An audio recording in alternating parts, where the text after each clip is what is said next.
Hi, it's Taffy and I am Nidhi. Welcome to another much awaited episode of Hi, it's Taffy, a series of podcasts produced and presented by Truly Alive Youth and Family Foundation Inc. With each episode, we bring to our listeners inspiring conversations, riveting journeys of trailblazers, and life changing experiences. This year was different. Never had it felt so strongly earlier than now that health is the new wealth and kindness is the new cool. Innovation, kindness, and empathy is the need of the hour. Big companies like Apple are taking up to diversity. I came across a recent news item. A sick father and daughter made it to Apple's introductory theme at a virtual event organized by the tech giant to make key announcements for the launch of its 8th gen iPads. Wow. Black, Sikh, Hispanic, or Latino, and many more faces are so important for generations to come, and you will agree with me that representation matters.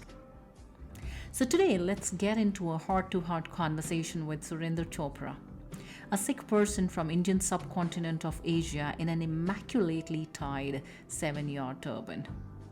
Surinder came to Saskatoon as an immigrant 4 years ago. Let's hear to his immigrant story and what kept him going. Leaving your home country, as all immigrants do, to come settle in the new world is not easy. And in spite of the challenges, his journey is filled with optimism and resilience. Before I proceed further, let me quickly introduce Surinder to all of you. Surinder is a senior HR professional. He immigrated to Canada in 2016 with his family from New Delhi, India. He has more than 15 years of experience working across multi-platforms with the HR domain, and he believes that managing relationships is the key to both happy and a successful life. He currently works as manager HR with the Higher Education Institute in Saskatoon. Surinder has got a dynamic and engaging personality. He comes with a go-getter and positive attitude. A solid networker who connects with people and tries to find a common ground. He's married to Supriya and they are both blessed with a teenage boy and are leading a joyful life. Welcome to Hi, it's Taffy Surinder. Surinder, is this your preferred introduction, or would you like to add on or share something with our listeners? I think you covered it very well. Apart from that, there are certain unknown facts about me, which is I started my career as a software engineer, though I never intended to be one. And that is how I shifted my focus to be an HR professional. Surinder, you moved here in 2016. It is just 4 years. Would you like to describe what these 4 years have been for you like? Absolutely. It's been almost more than 4 years in Canada. And I would just like to summarize if you ask me, it has been a good journey so far, but it has been filled with challenges as well, struggles as well. And after 4 years, me and my wife, we feel a sense of satisfaction and accomplishment because we have been both together able to achieve a lot of milestones in last 4.5 years in Canada. So it has been a mixed bag of journey, but when I look back, I think we have done very well for ourselves. Surinder, would you like to share with us what have been your struggles and challenges and how you see them now? When I first landed, like everyone who's planning to come to or migrate to different country, they think that things will be very easy, right? And everything will be served on a platter, but that's not the case. So it same happened with us as well, right? So I come with a 15 plus years of experience as an HR professional, so I thought I'll land into a good job. But when we came here, I went through my initial year as a struggle in terms of getting my HR job. So I had to go through and do some survival jobs. So I definitely worked in merchandising stores, liquor stores, doing stock taking, and doing all kind of survival jobs. But I was also blessed and fortunate enough that my wife got a good job within first month of our landing to Canada. So that kind of balanced it out. But yeah, so that was my career struggle. But if you talk about the complete other challenges that we face, we come from a uh, very expanded family in India. We used to live together, right? So there were a lot of emotions traveling with us, right? So the first year was the transition year, I would say. Transition from my career, transition from the way we used to live, transition into a new culture. So there was a lot of struggle where my wife and I we faced in terms of cultural integration as well to Canadian culture. But we learned it. We were open enough to adapt to the new beginnings, new ways of working. So I think these are very high level challenges that we faced as a family in our initial couple of years. I mean, as you share, when you came here, you took up various odd jobs, which in our home country, knowing the scenario back home, we are expected to be taking up only the white collar jobs, especially when people back home imagine that you made it big already by moving to Canada. What was your mental state of mind, Surinder? Absolutely correct. So the expectation is that you do a white collar job, and when you migrate to a different country, you think that you will be entering into a white collar job, but the culture, environment, everything is different on the other side of the world, right? So frankly speaking, Nidhi, Supriya and I, we were already mentally prepared even when we decided to start our application process, that we are open enough to do any kind of job, and we are open enough to face any kind of challenge once we land into Canada, because we had our objective very clear in our heads, right? So when I came over here, I never thought about, okay, I am not getting a white collar job, so that should be a showstopper, right? So it was not the case with me specifically, because I was very open and very determined to be successful in this country.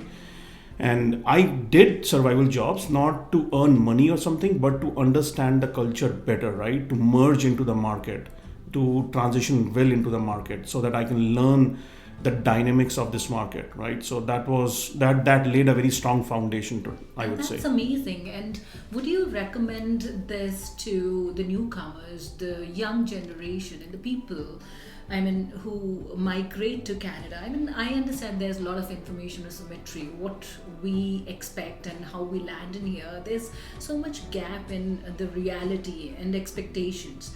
So what are your suggestions to them? Well, things have changed over the past 5 years, I would say. Like 5 years ago, things were different. There were less organizations like yours, TAYFFI, right? So organizations like TAYFFI have come into the picture right now, who help newcomers transition very well into the culture, into career growth and everything. But again, my advice to newcomers will be to take it slowly and easily once you land over here, because you're bringing funds with you. So utilize your initial months to set yourself up, to understand the market, to get your documentation all correct. Start looking for your job which you are interested in, and then if you think that you should go for survival job, there's no harm doing it, because every experience will teach you something, right? Wonderful. That's amazing. That's a good suggestion, in fact. I mean, you're sharing your challenges, and every immigrant faces some unique challenges, and I hear yours as well. In spite of all these challenges, what kept you going? Is there a special mantra that you would like to share with us? What kept us going? That's a very good question. Our objective was to have a better quality of life, and that was the main trigger point why we migrated to Canada, and obviously giving a better future for my son. So it's not like that there used to be mood swings. I used to relate my life back to India, like what I was working with a multinational company. My wife was a professor in University of Delhi. We used to quite often discuss like how our life used to be back in India, right? But then that never had taken us back from where are we today, right? So like we talked about it, but then again we switched our gears, and we talked about like how can we progress from where we are today in Canada, right? So I think that was the motivating factor for both of us, that there's a journey to achieve. Things will not be built overnight. We have to struggle for it. We have to put our hard work, smart work, and that is what as a couple we did, right? So we both were like 35, 36 when we landed to Canada, but now we are like almost 5 years into our journey, right? So when we look back, we started from scratch but we built everything in 5 years. So the mantra is just keep it simple and have patience.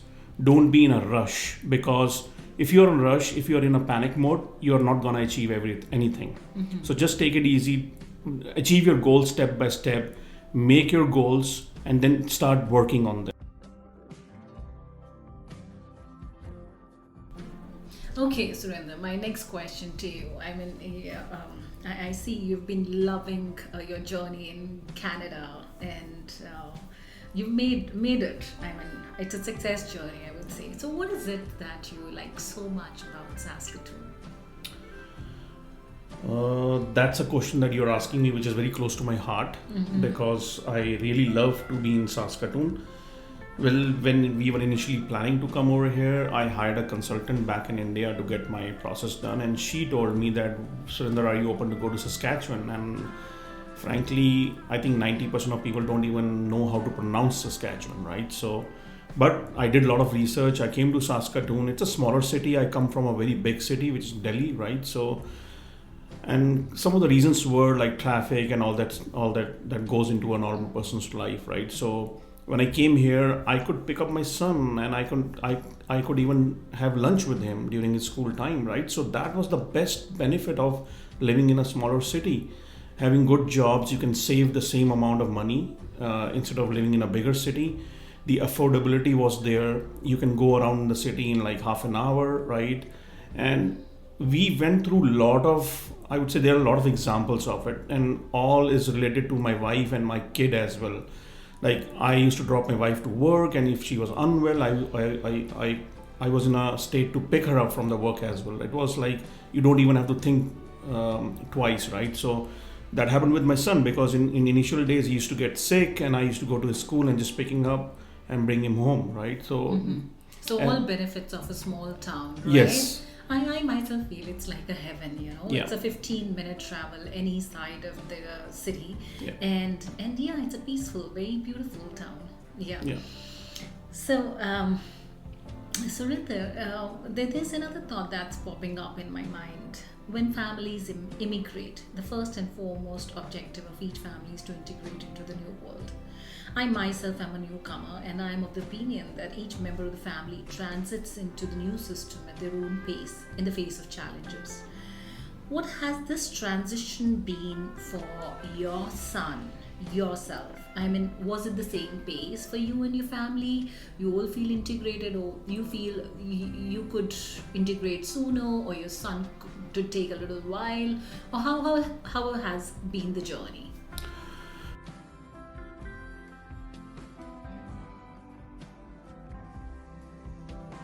Well, almost 100% of the families think about this question before even they start filing their papers for immigration. That how would their kids adjust to the new environment, new culture, and everything. And we were on the same boat, right? So we were worried about whether our son will be able to adjust, because it's all like Canadian culture, English speaking, and all that what goes in, right? So we were worried about it. But once we landed over here, we got, like, when my son came, he was in grade 4. So when he started going to school, he started loving the school, because the environment, the welcoming nature of the teachers, the association, even the principal was just mind-blowing. Unlike if you talk about home country, but like over here, he started learning things in a different creative way. So that was very powerful.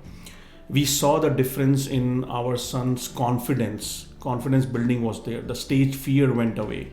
So these are some of the, I would say, benefits, how he moved in and how he transitioned into his school, and how he started talking to us, started opening up with us, started sharing his ideas, and even educating us on some of the stuff from Canadian culture.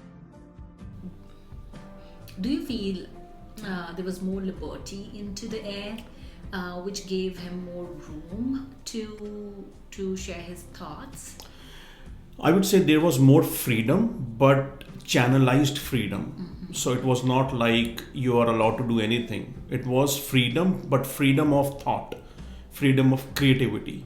You are going through your book knowledge, but at the same time, the practical implementation of what you learn was given much more importance than what you're reading through the books.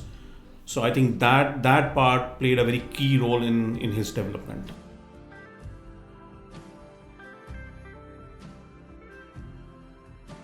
Thank you so much. Also, I mean, listening to your conversation, listening to your thoughts, has there ever been a fear that your son will lose touch of his roots? So, and if there is a fear, how do you, bridge that gap or overcome your fears? Well, I would really like to address this concern, and I know that a lot of families, they think about this as a concern, because the one thing that worries them is that if their kids are coming to a Western culture, how would my kid be still in touch with our own culture or religion, right? So frankly speaking, Nidhi, Supriya and I, we have never even thought about this as a concern, because the way we are bringing up our kid is that we are making sure that he's connected to my religion, he's connected to India, from where we belong, right? And we take intentional steps so that he is into those classes, he's going to our Sikh temple, he's learning our culture, he's regularly talking to his grandparents, so that grandparents are touching it and actually making sure that he is like, what are his roots, right? And obviously there's a Western culture which he's also learning, so it's diversity at the end of the day.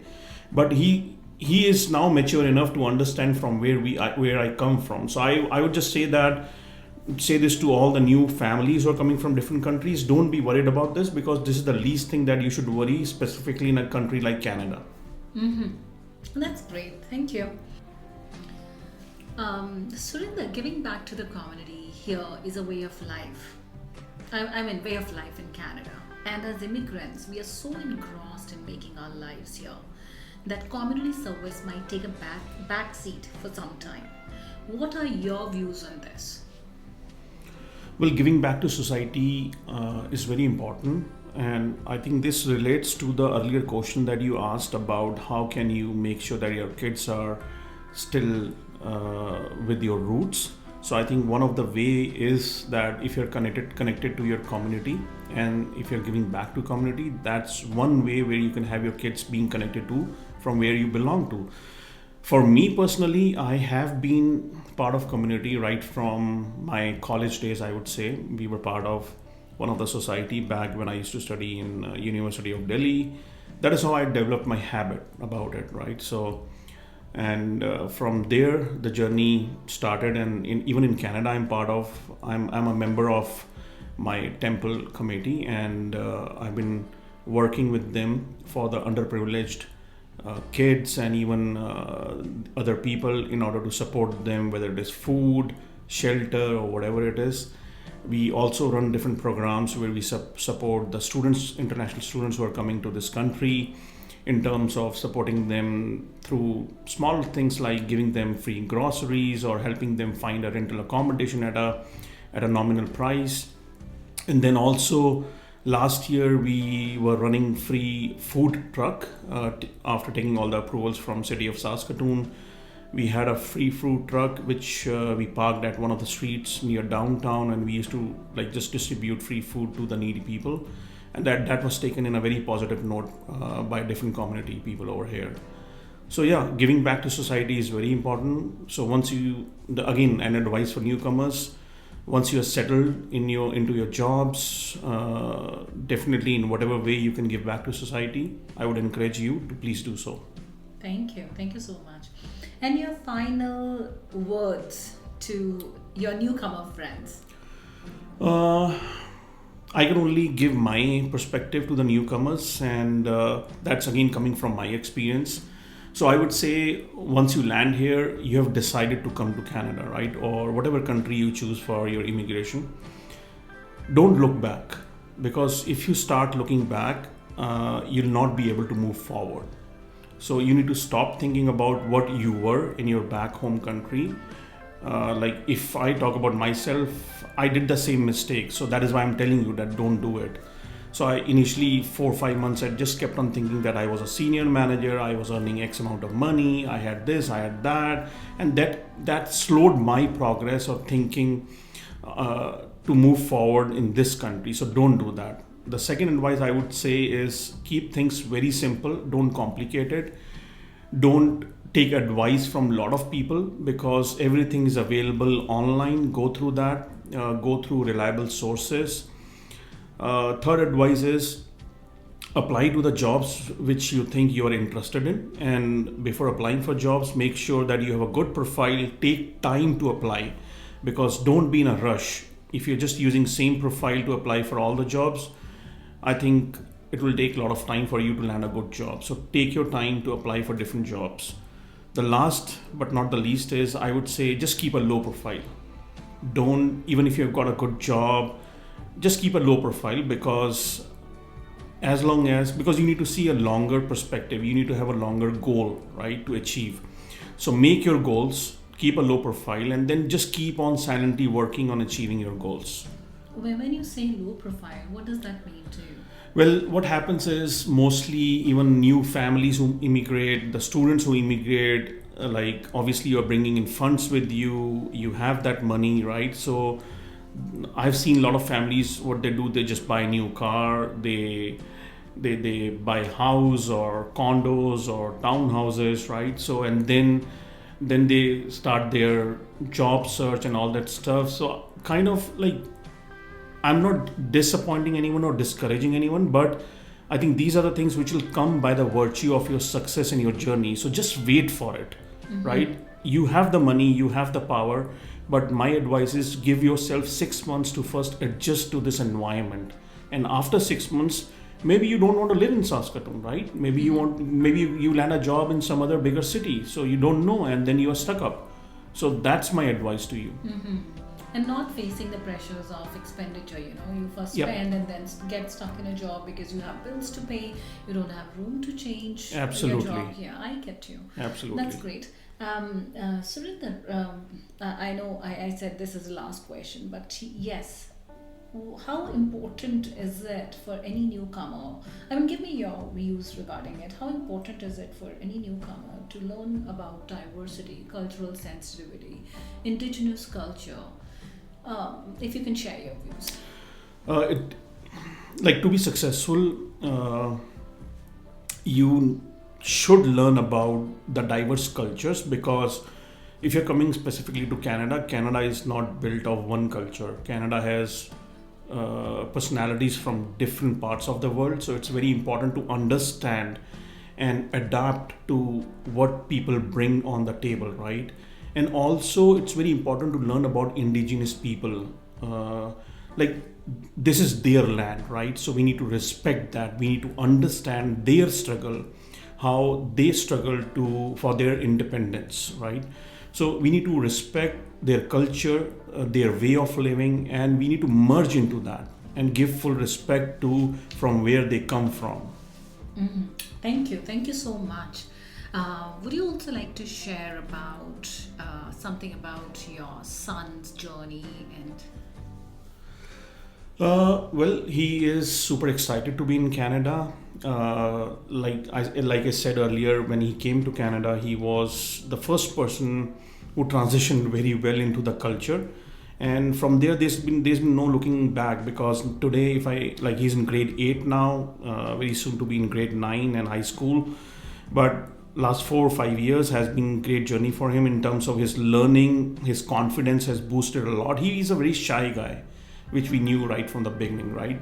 And all of my relatives, he recently went back to India and they were surprised by seeing how he speaks, how his personality is, and his confidence level has totally changed. So that is when Supriya and we felt, okay, now this is what we have achieved. This is what we came for into this country, right? So his journey has been totally amazing. He's looking forward to build a good career over here, like do higher studies, and he's totally focused about it. Surinder, we hear a lot about newcomers facing some sort of racism. What has your experience been? Has there ever been some sort of displeasing experience that you would like to share? Yes, Nidhi, there have been a few instances in our journey of last 4 years, I would say. One of the instances happened with my son at his school. And I think that's basically what happened was I'll just share a quick story about it. So when he was in grade 5, he was the only Sikh child in that school, specifically in his class. So he used to get bullied a lot by the kids who are born and brought up over here, right? So, and then he used to come home, he used to share what happened. So I used to just tell him that, okay, maybe you talk to them who you are and from where you come, and all kind of like information I used to just share with my son. But I think what happened was it did not stop. So they used to bully about, why do you wear this small turban? Why do you keep a long hair? And all those kind of questions they used to ask him. So he used to get very embarrassed about it, right? So I then I discussed with my wife. I just told her that this is gonna be a very serious issue if we don't address it. So what we did was we just met the principal and the class teacher.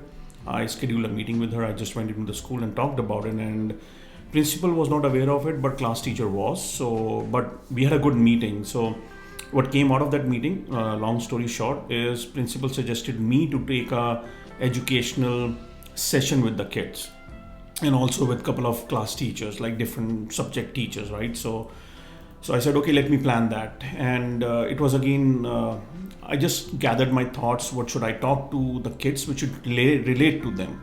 I never wanted to dive deep into my history or something, but I just wanted to talk to them and understand what their viewpoints are, right? So I did a session with them, and I tried to explain them who we are, from where we come, what is India all about, right? And how are we contributing in world's economy and all that stuff. And those kids were grown up enough to understand the layman language that I was talking to them. But what happened was I got a lot of questions from those kids. So one of the kid asked me, and I was wearing white color turban on that day. So that guy asked me, like, do you wear one color? Do you wear multiple colors?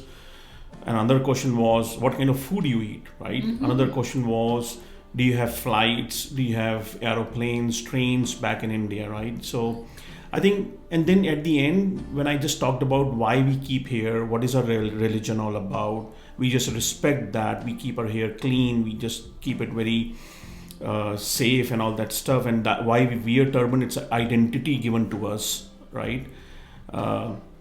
What happened was there was lack of awareness. Mm-hmm. That is what the crux was.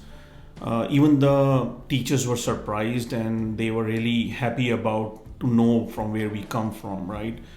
What happened was things changed drastically. Like those two specific kids, which I know still today, I'll not name them. They are my son's best friend, and that is how it changed. And what was your acceptance? Acceptance towards you when you started with your job. As a Sikh guy, I don't see too many Sikh people here. So, what kind of acceptance you received? See, my seniors at my work, they were pretty open, because one of the key core values that my institute works upon is diversity. But obviously there were some people from different departments who are from Saskatoon, and been working with my institute for more than 20 years. I think that the transition with them took more than 1.5 years to understand where I come from, why do I wear turban, and why do I keep a beard, right? My style of working is different, my culture is different, and I took the same time to understand their culture as well. Mm-hmm. But today, if you talk about, I've been working with this institute more than 3 years now, and today the relationships are very good. Like everyone is acceptable. They know me because I'm part of human resource department. So it's good. Initially, obviously, there were a lot of challenges, but my supervisor helped me a lot in getting that cultural integration as well. Thank you, Surinder. You have been amazing. Your journey has been incredible, and there has been so much learning. I'm sure there will be people who would resonate to your story, and you are an inspiration. Thank you, Nidhi, for having me on your show. Thank you.